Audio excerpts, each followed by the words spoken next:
All right, guys, welcome back again to the channel. So the Super Eagles camp is making a lot of sense right now as we speak, and that's because we've seen a number of important players arrive the camp. We talk about Alex Iwobi, Lukman, Chus Ekong, Kevin Bassi, and the like. So these guys have been sighted in the Polokwane camp of the Super Eagles, and again, we haven't seen everybody. We're still expecting a whole lot of players because there are 23 in total. But I mean, before I even upload this video, I'm sure we would have had a number of other players join the camp. But regardless of whether they complete 23 today, I think the training is still going to go on and be held in the evening, as was already stated, by the media person of the NFF. They plan to have their training today, this evening. So I think that's what's going to happen. As soon as they just complete the quorum, to have a training session, I don't think there's anything that's going to stop them, And from the look of things, at least maybe like 10 or so players have arrived. But we'll just see how it goes. Of course, if you look at the opponent's side, especially South Africa, you see that they've already had one training under their legs for the fact that they actually started their training yesterday, you know, and today is going to be their second day of training, which obviously is something that you have to look at very well, to see how serious they are. I mean, it's very, very clear with these kinds of competition. If you start to prepare early, or if you prepare early or earlier than your opponent, there's a chance that you would get the results over your opponent. And that's what South Africa has done. I'm not trying to use that against the Super Eagles on why they have not started already, because we know that the story is different. For South Africa, it's much easier. They are all in their country. Most of the players are home-based players, and they don't have to travel. They are basically playing the game at home. So that's basically the difference here. But as it stands right now, if you look at the opponents of South Africa, Zimbabwe, they seem to be having one too many issues right now in their camp. Starting with the biggest issue that has now broke out in the news a couple of hours ago, which is the fact that one of their coaches has decided to resign. In fact, he's the assistant coach to the main coach of the side. He goes by the name Tekeshure Chiragwi. He decided to resign just days before they play this game against South Africa. And I was trying to look at it to investigate to see what really happened, why he was resigning. And I found out that he actually got into a fight with a football player in the local league, and he had to slap the player. And then, he's decided to resign from the national team assistant coach job. But everything looked to have been settled. He has even said that he had apologized to the player and everybody that's involved, but he just doesn't want to continue again with the national team. That's what's happening. And if you look at this, it's not something that augurs well for the Zimbabwean team. This is the last time that they need any kind of drama like this happening, in their team. And worse still, within the coaching staff, those are the group that are supposed to be very focused and very calm and very serious about organizing, their group. And that's where the problem is kind of coming out right now. But nevertheless, the head coach of the side, in the person of Michael Nees, is very adamant that his side is not a pushover. He said that the game against South Africa is going to be a game that they would want to go on and win. He said that they would push for the win. Talks about their different plans towards this game.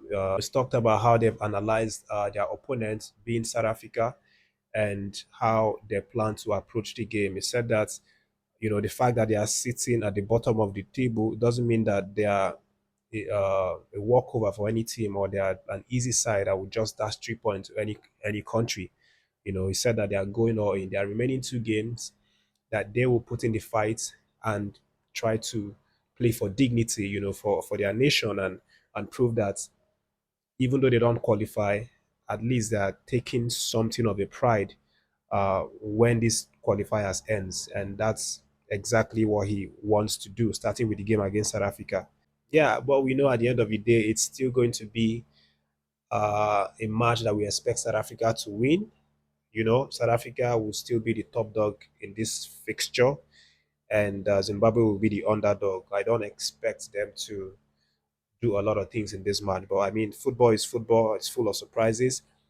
Maybe they can spring one for us, and I mean, if they can do that, I'll be very glad. It will favor, my country, and of course, I'm sure Benin Republic will also reap some benefit from there, as well as Rwanda.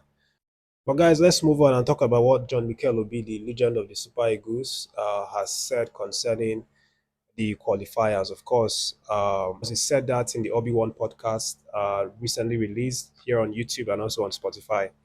But the important thing that Obi was saying is that he believes the boys can actually go on and get the result. But it's very, very doubtful if Nigeria can clinch the first position in the Group C, because he thinks that that position still belongs to South Africa. It's still South Africa's position to lose, because he doesn't believe that Zimbabwe and Rwanda can stop South Africa, in the current form that they are right now. So that's basically what Mikel Obi has said. But in terms of the Super Eagles, he doesn't really want to talk too much about it, because it's always been a subject that he doesn't like to talk about, because he has seen it all in the national team. Remember, he's the only player that has played through the different age grades, 17, 20, 23, and then the national team. So he has seen how it works, how the administration, how the people that run it. He has seen the good, the bad, the ugly, and therefore he would rather not talk about it, because if he wants to talk about it, all you'll be hearing from his mouth is corruption story upon corruption, bribe, and all of that. So basically, that's what Mikel Obi has said. But he believes in the boys. He believes that they have the quality. He believes that all they have to do now is to really stand up for themselves, take up that responsibility, put everything aside, and tell themselves that they need to make the country proud, by going out and getting these two victories. We believes that FIFA has actually made it a lot easier for Nigeria, but right now they have to be the ones to secure the victory in the two games, and then see what happens afterwards. In his podcast, he said we have to win both games against Lesotho and Benin. I don't care what's going on. I don't care what's happening. I know the players. I still know a lot of them in the squad. We need them. Nigerians need them. I don't talk about the national team a lot, because I know what is going on there. I'm probably the only one who played the under 17, 20, 23, and in the Super Eagles. So I know deep down what's going on inside there. I understand the players, but when it comes to this stage of the tournament, all those problems from above go out the window. It goes out of the window. It's all about the players taking responsibility. Our World Cup fate is in their hands. It is right now in the hands of the players. Yes, the NFF, they are who they are. The corruption that is going on, the issues that are happening, they don't know how to get the best out of the players, to make our players come home and perform, how to structure the national team, and to get our team back to where it should be. All that goes out the window. Win the games, qualify, and then we can talk about all those other things another day. Our World Cup fate is in their hands, and I am begging the players with my whole heart on behalf of Nigerians. So that's basically some of the snippets that John B. Mikel has said concerning this game. I hope this goes a long way to motivate the guys. Coming from a former player who captained them at some point, to them, I'm sure it's going to be something that will really motivate them and give them that extra boost to try and get these victories from these two games. But we'll see what happens, guys. More players will be coming, and I'm definitely going to be here by God's grace to let you guys know what's happening. Thanks for watching. Subscribe to the channel, share the video, and stay tuned for more videos.